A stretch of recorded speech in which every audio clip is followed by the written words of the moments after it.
Alright, hey guys, this is my AMA. Ask me anything about Fahrenheit 451. You guys had a few questions. You know this is my favorite book, so I figured I'd throw out some answers for you about things you might be unsure of. The first question, what time period does this take place during? And the answer is, we don't exactly know. All we know for sure is that this takes place sometime in an unspecified future. On page 69, Montag says, "We started and won 2 atomic wars since 2022.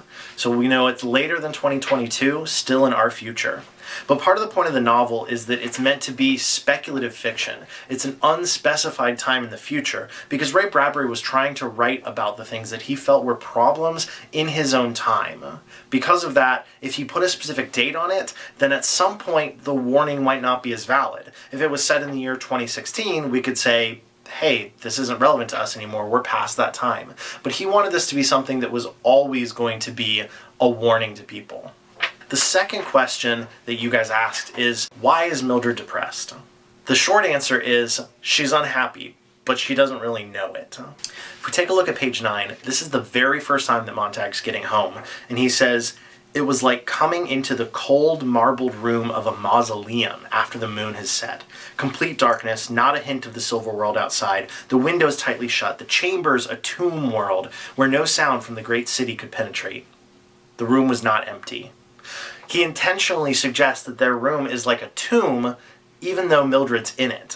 She's someone who already feels like she's dead. She's not really living life. She's not really doing the things that she should be doing, questioning the world, experiencing the world. She shuts herself up and just watches television all day, listens to the seashell radios all day, when really she needs to be experiencing more.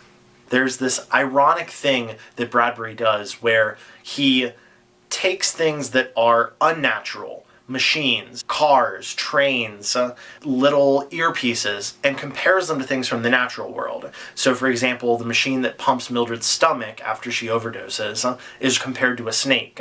The same thing happens with the subway train. It's compared to a snake. Their cars are beetles. The fire engine is a dragon. In their ears they wear seashells. All of this technology gets compared to natural images, because nobody in their world is really living a natural life anymore. They're so isolated that they don't actually experience the world through that natural lens. So that's a problem. Mildred's constantly compared to this image of emptiness. After she gets her stomach pumped, she's empty, she's hollowed out. She's someone who's not really living. She's just an empty shell. And by the way, she's not alone. Page 13. The operators who come to pump Mildred's stomach after her overdose say, "We get these cases 9 or 10 a night. Got so many starting a few years ago, we had these special machines built." What this is suggesting is that Mildred isn't the only person who's stuck alone in their society, unable to be happy but constantly self-medicating with her sleeping pills. Every time I read this book, there's something new that I pick up on that echoes our world, echoes our experience. So this is the one that most recently hit home for me. We're talking about a society where there's so many overdoses because people are so unhappy, so addicted, that they had to basically take what would have normally been an emergency medical technician and instead turn them into basically a handyman. Make a kit that anybody could take in to solve an overdose. So that sounds really familiar to our world today. What's the point of the mechanical hound? Aside from the fact that it is going to play a role later on in the novel, it also has a symbolic meaning. Just like Mildred is just an empty shell of a person, functioning but not really living, the mechanical hound is sort of the opposite. It's a machine that's almost seeming to come to life. As Beatty puts it on page 24, it doesn't like or dislike, it just functions. It also represents their society. That's what's going on in their society. They don't feel, they don't think, they don't like or dislike, they just function. Montag on page 25 says, "That's sad, because all we put into it is hunting and finding and killing. What a shame if that's all it can ever know." This comparison is supposed to drive home to us the way that their society is similarly failing to realize its potential, failing to live up to what it's supposed to be living up to. And, like society, the mechanical hound is starting to turn on Montag. The mechanical hound is starting to growl at him, starting to sniff around his house, because like society, it no longer accepts Montag. The next question is, what is the government keeping secret? And this is the most disappointing twist of all. Nothing. This government's not really hiding much of anything from the people. Instead, in their society, people have just kind of given up on books. They don't read them anymore. They don't study them. They don't want to think.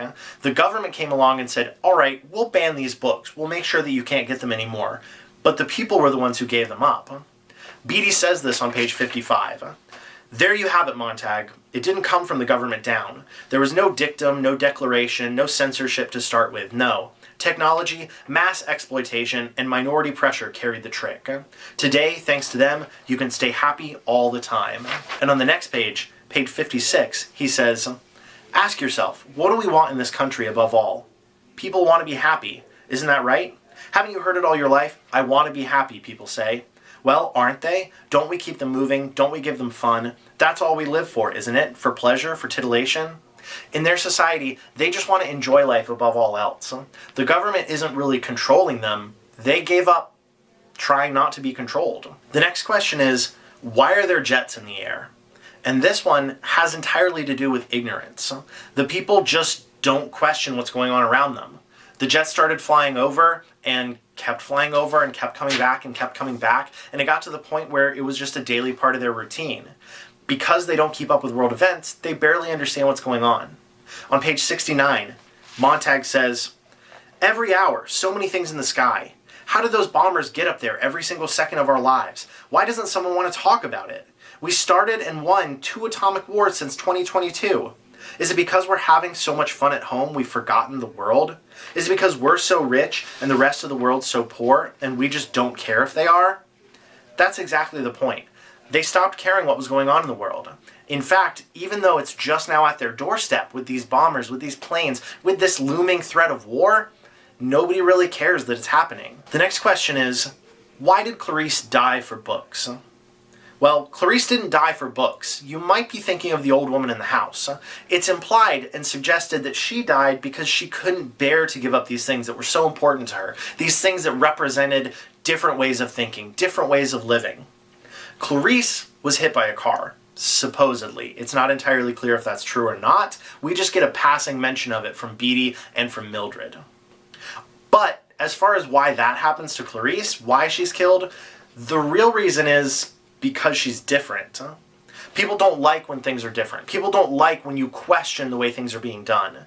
This happens to Clarisse in the book. On page 26 and 27, she talks about how teachers think she's strange, how she doesn't have any friends because they don't want to be around her and because she's afraid of them. People her own age get involved in violent activities, hurt one another, and she doesn't want any part of that. But because she's different, their society can't allow her to continue. On page 57, Beatty calls her a time bomb. He says eventually something would have caught up to her. She was different. She was antisocial. She didn't fit in that same way. The next question is, why are books dangerous? And the real answer to this is that they're not. But what is dangerous is ideas. Ideas, thoughts, different ways of thinking about things. That's what's so threatening. Because you can't stop an idea. Books are one of the best ways we have to convey ideas, and that's why in Fahrenheit 451, people are so afraid of them. Because if a book questions your way of doing things, if an idea is different from what you would normally accept, wouldn't that make you uncomfortable? Right now, I could probably list a whole bunch of things that you think are true that other people disagree with, and we don't like that. We don't like to be disagreed with. In the world of Fahrenheit 451, they would rather just have a happy, comfortable life, not questioning what's going on around them, than to actually think things through. You guys have maybe seen on social media or heard people say, stay woke. That's the idea. In their society, they're figuratively asleep. They're not living their lives. They're not questioning things. They don't really care if the government bans books or not. The last question was, what character do you relate the most to? And the answer for this is kind of an obvious one, Montag. But the reason's kind of different. The first thing is, I think he's intended to be an everyman, a character where we can all relate to him, right down to his name. It's Guy. It's not John or James or Smith or something like that. It's Guy. He's just a guy. He's somebody like all the rest of us. The second reason is he's going through exactly what we all go through when we learn something new, when we experience something that we haven't experienced before.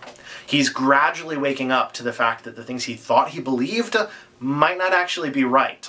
He wasn't ready to hear it. He didn't want to hear it. But now he can't turn away from it once he's understood what's going on.